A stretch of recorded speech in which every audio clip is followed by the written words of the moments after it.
I feel like they should add a few more British shops to it and just call it Little Britain. And There's also some, the more interesting things about wherever you're touring. These brown signs, for instance, most street signs in New York are green, but these brown signs indicate that you are in an historic district.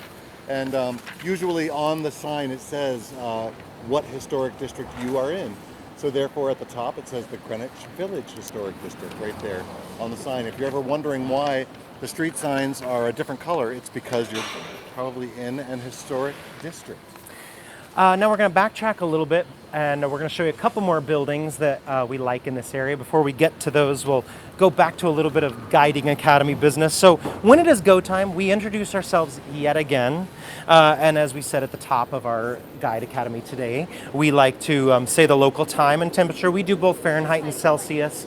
Most of us have smartphones. It's usually pretty easy to plug that in quickly and figure out what that is before you get going. We do like to explain that it's a live tour and folks can ask questions along the way. How to handle the questions, that's up to you. Some guides like to say, I'll take all the questions at the end. We like to try to get to the questions as we're making our way through the tour as best as we can. And we usually let them know about the postcard option.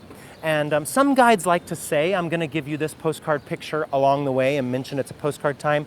We tend to not. We tend to just say, take postcards whenever you want. It's always good to let them know how to handle technical issues and then let them know anything else they might need to know along the way on your tour today. So a couple buildings that we want to point out right here. This first one is this red brick building. I'm going to point with my pen right here. This was George Vanderbilt's library. So George Vanderbilt had this built in 1887 because of his love of books. It was a gift to the city. So this was prior to the public library system. In 1899, the chief librarian made it one of the first libraries to have an open shelf system. Prior to this, librarians had control over all the books and readers would select what they wanted from a catalog, but that was the first time you could go up to the shelf and check it out. I'm just going to use what we lovingly call an Adam shot sometimes because our guide Adam in Budapest gave us this tip. So there's that picture you can take sideways of the whole building, the whole library building, and then turn that right side up later when you're editing it. And it's important to mention, we can hang here because I want to talk about that building too. It's important to mention if you're going to do that camera trick, mention that you're turning the camera. Yes. Because not everybody knows that technique. Or what's happening. Yeah, or what's happening. Just got to keep everyone informed. Yeah. Immediately to the left of that is the Greenwich substation. This was built in 1932. I like to notice the difference in the two styles between those buildings. This one has a bit of an Art Deco appearance to it. It was built to convert high voltage alternating current to a lower voltage for use in the transit system. And it's still used for that same purpose today. It's made of brick and limestone. I think we can make it. Yeah, we got it, you guys. Everybody, stay with us.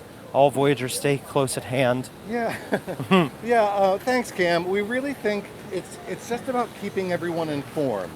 As long as everyone knows what we're doing and we're not just secretly trying to create this tour without anyone knowing why or how we did it, sort of full disclosure type of thing. As long as everyone knows what's happening. I often find, we get thwarted by various things on our tours, traffic or a closed street or a business that we thought was going to be open is not all of a sudden. As long as everyone is informed and knows what's happening, I think everyone understands that it's live and, things happen on a live tour. And enjoys it, I think, when that happens. How do you hold the gimbal? Here, look, we can... Oh, yeah, how about that? Sure, right here. How about, yeah. Hello, here we come. So here's a reflection of us. Let me see if I can get it. Oh, yeah, if we bend down. Yeah. So there's us holding the gimbal just like there it is. Perfect. So. Yeah, so here's the gimbal. You can see us moving it.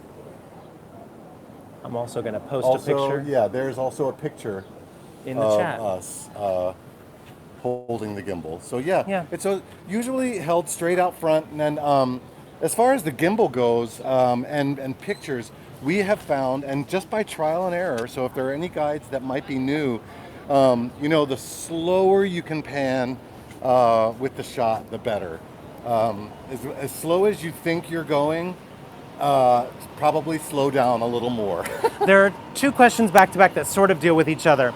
You can't really do the tour without the gimbal because the gimbal is what makes the shot steady. It stabilizes the camera, yeah. Yeah. Can we actually cross maybe this way? Yeah. And I'll talk about that building while we wait for the light to cross. Yeah. So going back into our tour just a little bit. Sorry, this one.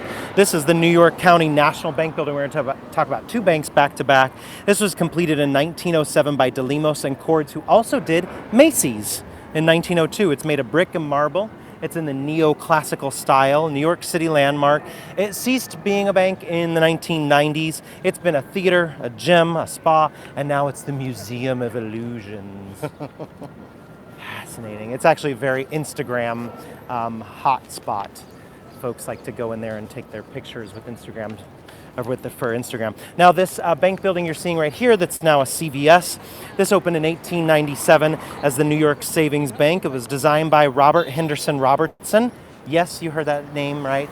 His name is Robert Robertson. It's made of white Vermont marble. It's got a copper dome up there on top. The bank left in the 60s, and the bank has had several tenants since then, now a CVS. And once the light is in our favor, we'll cross over and we'll show you the beehive clock on the corner. Are we good? We got it. The beehive clock right here on the corner. Part of the original construction, so bees and the hives are a traditional symbol of thrift. So that would be why it's right here on the corner of the bank.